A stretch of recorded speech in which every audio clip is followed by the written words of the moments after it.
শেষ রক্তবিন্দু দিয়ে লড়াইয়ের হুঁশিয়ারি ইরানের। চীন রাশিয়ার সঙ্গে যৌথ মহড়া নিয়ে কঠোর বার্তা, সর্বাত্মক যুদ্ধের শঙ্কা বিশ্লেষকদের। ভেনেজুয়েলার তেল কিনবে ভারত, বললেন ট্রাম্প। তেহরান ও মস্কোর বাজার নিয়ন্ত্রণে লক্ষ্য যুক্তরাষ্ট্রের। এবং গাজায় সীমিত পরিসরে খুলল রাফা ক্রসিং। ইসরায়েলের যুদ্ধবিরতি লঙ্ঘনে বাড়ছে প্রাণহানি, মার্কিন হস্তক্ষেপ দাবি হামাসের। স্বাগত গ্লোবাল টাইমে। বিশ্বের নানা প্রান্তের খবর নিয়ে আপনাদের সঙ্গে আছে আমি নাফিসা জামান। দেখছিলেন শিরোনামগুলো, এবার বিস্তারিত। মধ্যপ্রাচ্যে প্রহর গুনছে আরেকটি সংঘাতের, তবে যুক্তরাষ্ট্রের হামলার হুমকির মুখে শেষ পর্যন্ত লড়তে প্রস্তুত ইরানের সেনাবাহিনী। চলছে আলোচনার প্রস্তুতিও। বিশ্লেষকদের সংখ্যা সামান্য ভুলেই বেঁধে যেতে পারে সর্বাত্মক যুদ্ধ। যুদ্ধের দামামা যেন বাজিয়ে দিলেন ইরানের সেনাপ্রধান। শনিবার আমির হাতামি সাফ জানালেন, ইসলামী প্রজাতন্ত্র রক্ষায় শেষ রক্তবিন্দু দিয়ে লড়বে তার বাহিনী। যুক্তরাষ্ট্র দ্বারা আক্রান্ত হলে মধ্যপ্রাচ্যে মার্কিন ঘাঁটিগুলোকে দেয়া হবে রক্তাক্ত জবাব। তবে এই সংঘাতের আবহেই ইরানের শীর্ষ নিরাপত্তা কর্মকর্তা আলী লারিজানি জানান, যুক্তরাষ্ট্রের সঙ্গে আলোচনার একটি কাঠামো তৈরির কাজ এগোচ্ছে। যুদ্ধ এড়াতে কূটনৈতিক তৎপরতা চালাচ্ছে তুরস্ক ও সৌদি আরবের মতো মিত্ররাও। এদিকে রণতরীর মহড়া বা সামরিক চাপ কোনো কিছুই টলাতে পারছে না সাধারণ ইরানিদের। তাদের মতে ওয়াশিংটন কেবল নিজের স্বার্থেই মধ্যপ্রাচ্যে অস্থিরতা জিয়ে রাখে, তাই হুমকির মুখে নতি স্বীকারের প্রশ্নই আসে না। মার্কিন বাহিনী কখনোই নিরাপত্তা আনতে পারেনি, এনেছে কেবল উদ্বেগ। তারা চলে গেলেই বরং এখানে শান্তি ফিরে আসবে, আমাদের নিরাপত্তা ব্যবস্থার উন্নতি হবে। রাজনৈতিক বিশ্লেষকরা অবশ্য ওয়াশিংটনের আলোচনার প্রস্তাবকে দেখছেন সামরিক অভিযানের অজুহাত হিসেবে। তাদের মতে তেহরানের উপর সামান্য আঘাত হানা হলেও তার জবাব টুইট বার্তার মধ্যে সীমাবদ্ধ থাকবে না। ট্রাম্প হামলা চালিয়ে টুইট করে বলবেন কাজ শেষ। ব্যাপারটা এমন নয়, সামান্য হামলা হলেও তা নিশ্চিতভাবে সর্বাত্মক যুদ্ধের রূপ নেবে। আপাতত ওয়াশিংটন আর তেহরানের পরবর্তী পদক্ষেপের দিকেই তাকিয়ে আছে বিশ্ব, যার উপর নির্ভর করছে মধ্যপ্রাচ্যের স্থিতিশীলতা। নিবির আমিন, নিউজ 24। ইরানে শনিবার দুটি পৃথক গ্যাস বিস্ফোরণের ঘটনায় অন্তত ৫ জন নিহত হয়েছেন।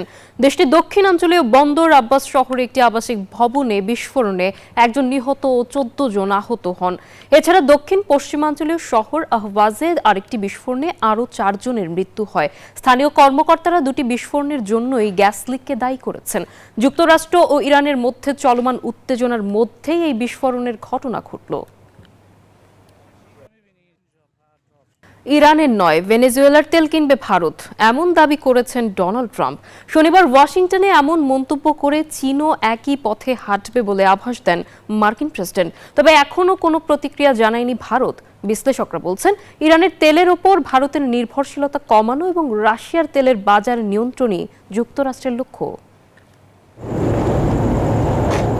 রাশিয়ার তেলের বাজার থেকে ভারতকে বের করতে শুল্ক সহ নানাভাবে মোদী সরকারকে চাপে রেখেছে যুক্তরাষ্ট্র।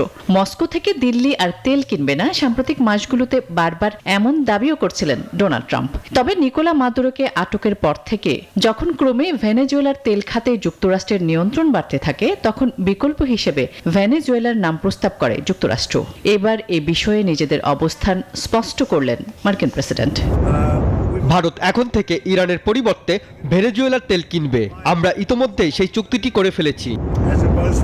শুধু ভারত নয়, একই বন্ধনীতে রেখেছেন চীনকেও। চীন আসুক, আমি চাই তেল নিয়ে একটা চুক্তি করুক তারা। বিশ্বের তেল বাজারে ইরান ও রাশিয়ার আধিপত্য খর্ব করাই ট্রাম্পের লক্ষ্য বলছেন বিশেষজ্ঞরা। নিজেদের সর্বশেষ লক্ষ্য পূরণে আরেকটি কূটকৌশল নিয়েছেন মার্কিন প্রেসিডেন্ট। লক্ষ্য ইরানের তেলের উপর ভারতের নির্ভরতা কমানো এবং রাশিয়ার তেলের বাজারে সংকুচিত করা। তবে এ বিষয়ে এখনো কোনো আনুষ্ঠানিক প্রতিক্রিয়া জানায়নি মোদী প্রশাসন। মার্কিন নিষেধাজ্ঞার কারণে ইরানে বর্তমান থেকে খুব বেশি তেল আমদানি না করলেও রুশ তেলের একটি বড় ক্রেতা ছিল ভারত। আসমাতুলি, নিউজ 24। গাজায় যুদ্ধবিরতির মধ্যে ইসরায়েলি নারকীয় আগ্রাসনের শিকার ফিলিস্তিনিরা। এরই মধ্যে নিহত বেড়ে ৩৭ জনে দাঁড়িয়েছে। ধ্বংস হয়েছে বেশ কয়েকটি ভবন। হামাসের শর্ত ভঙ্গের অভিযোগ এনে হামলার যৌক্তিকতা দেখাচ্ছে ইসরায়েল। এদিকে রাফা ক্রসিং খুলে দেওয়া হলেও সেখানে জনসমাগম সীমিত রাখার ঘোষণা দিয়েছে তেল আভিভ। এভাবেই একের পর এক বিস্ফোরণের শব্দে কেঁপে ওঠে গাজার বিভিন্ন শহর। মাটির সঙ্গে মিশে যায় বেশ কয়েকটি ভবন। এর মধ্যে নিরাপদ অঞ্চল হিসেবে পরিচিত দক্ষিণাঞ্চলীয় শহর খান ইউনিসের তাঁবুতে হেলিকপ্টার গানশিপ থেকে হামলা চালায় দখলদাররা। এতে বহু হতাহতের খবর জানিয়েছে গণমাধ্যম। চলতি মাসের শুরুতে যুদ্ধবিরতির দ্বিতীয় ধাপ কার্যকর হওয়ার পর এদিনের হামলাকেই সবচেয়ে ভয়াবহ হিসেবে উল্লেখ করা হয়েছে। ইসরায়েলের দাবি, হামাসের শর্ত ভঙ্গের জবাবেই তাদের এই অভিযান। তবে যুক্তরাষ্ট্রকে অবিলম্বে হস্তক্ষেপের আহ্বান জানিয়ে হামাস বলছে, গাজায় গণহত্যা চালাচ্ছে ইসরায়েল। এর মধ্যেই এই আগ্রাসন বন্ধের আহ্বান জানিয়েছে তুরস্ক। এদিকে মানবাধিকার সংস্থাগুলোর কয়েক মাসের আহ্বানের পর রাফা ক্রসিং আংশিক খুলে দিয়েছে ইসরায়েল। এতে বহির্বিশ্বের সঙ্গে যোগাযোগের পথ খুঁজে পেল গাজাবাসী। যদিও মানুষের চলাচল সীমিত করা হয়েছে, এছাড়া ক্রসিং দিয়ে উপত্যকায় ঢুকতে শুরু করেছে ত্রাণ। এতে ভয়াবহ খাদ্য অভাবে থাকা বাসিন্দাদের সংকট কিছুটা হলেও কমবে বলে আশা করছেন সংশ্লিষ্ট কর্তৃপক্ষ। আফরিন মৌ, নিউজ 24। যুক্তরাষ্ট্রের পূর্ব উপকূলে আছড়ে পড়েছে শক্তিশালী বোম সাইক্লোন। উইন্টার স্টর্ম জিয়ানের প্রভাবে ক্যারোলাইনা থেকে ভার্জিনিয়া পর্যন্ত চলছে তীব্র তুষারপাত ও হ্যারিকেন গতির বাতাস। পরিস্থিতি মোকাবেলায় এরই মধ্যে নর্থ ও সাউথ ক্যারোলাইনার, জর্জিয়া এবং ভার্জিনিয়ায় জরুরি অবস্থা জারি করা হয়েছে। দুর্যোগপূর্ণ আবহাওয়ায় বাতিল হয়েছে 1800-রও বেশি ফ্লাইট। চরম ভোগান্তিতে প্রায় 3 কোটি মানুষ। আবহাওয়াবিদরা বলছেন, সোমবার অর্থাৎ 2রা ফেব্রুয়ারি পর্যন্ত ঝড়ের তাণ্ডব চলবে। নিউ ইংল্যান্ডের দিকে সরে গিয়ে এটি আরও শক্তিশালী হতে পারে বলে সতর্ক করা হয়েছে।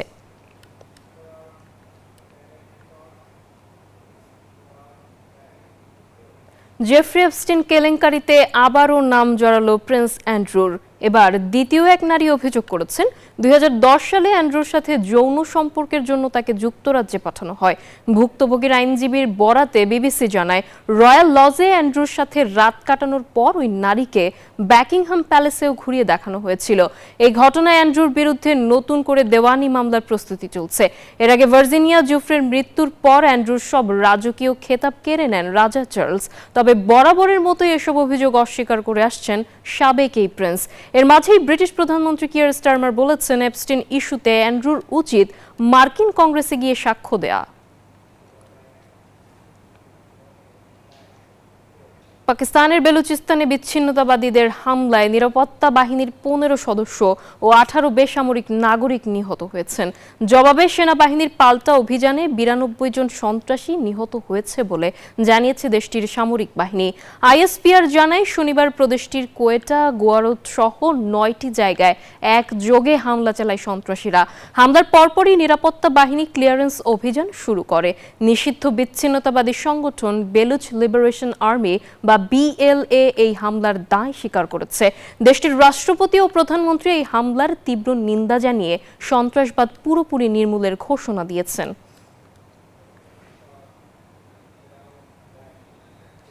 $80,000 নিচে নেমে গেছে বিটকয়েনের দাম। শনিবার বিশ্ববাজারে এই ক্রিপ্টোকারেন্সির দরপতন হয়েছে 6.5% বেশি। পাশাপাশি ইথারের দামও কমেছে প্রায় 12%। যুক্তরাষ্ট্রের ফেডারেল রিজার্ভের চেয়ারম্যান হিসেবে কেভিন ওয়ার্শের নাম ঘোষণার পরই মূলত নড়ে চড়ে বসেছেন বিনিয়োগকারীরা। ওয়ার্শ কেন্দ্রীয় ব্যাংকের ব্যালেন্স শিট ছোট করার পক্ষে, যা বাজারে নগদ অর্থের প্রবাহ কমিয়ে দিতে পারে। অক্টোবরের পর বিটকয়েন তার 1/3 মান হারিয়েছে। অর্থনীতিবিদরা সতর্ক করছেন, এই পতনের ধারা আরো কয়েকদিন অব্যাহত থাকতে পারে।